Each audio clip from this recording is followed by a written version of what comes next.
உங்களோட community certificate income certificate தொலைஞ்சு போச்சா அல்லது அந்த அப்ளிகேஷன் நம்பர் தெரியலையா எப்படி டெவலப் பண்ணுறதுன்னு தெரியலனா அதுக்கு தான் இந்த வீடியோ.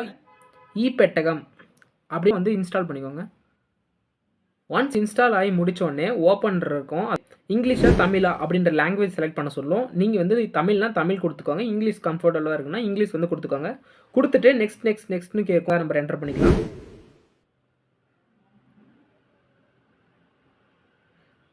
கொடுத்தோடனே நமக்கு ஓடிபி வந்து ரிசீவ் ஆகும். நாம் வந்து இ-சேவை சர்டிஃபிகேட்ஸ் இந்த ஆப்ஷன் உள்ள தான் போய் பார்க்க போகிறோம். இ-சேவை சர்டிஃபிகேட்ஸ் இருக்கும். கீழே பார்த்தீங்கன்னா செலக்ட் யுவர் சர்டிஃபிகேட்ஸ்னு ஒரு ஆப்ஷன் இருக்கும். இதை கிளிக் சர்டிஃபிகேட் வேணும் அப்படின்னு நான் செலக்ட் பண்ணிட்டேன். செலக்ட் பண்ணிட்டு சப்மிட் கொடுத்துட்டிங்கன்னா இங்கே ஆப்ஷன் இருக்கும். அதுக்கு பக்கத்தில் மை டாக்குமெண்ட்ஸ் இந்த ஆப்ஷன் இருக்கும். இதில் போயிட்டு திருப்பி இ-சேவை சர்டிஃபிகேட்ஸ் இது பண்ணி கிளிக் பண்ணிக்கோங்க. ஷேர் நவ் அப்படின்ற புதுசாக ஒரு ஆப்ஷன் கிரியேட் ஆகிருக்கும். இந்த ஷேர் நவ் கொடுத்தீங்கன்னா டவுன்லோட் கொடுத்துருங்க.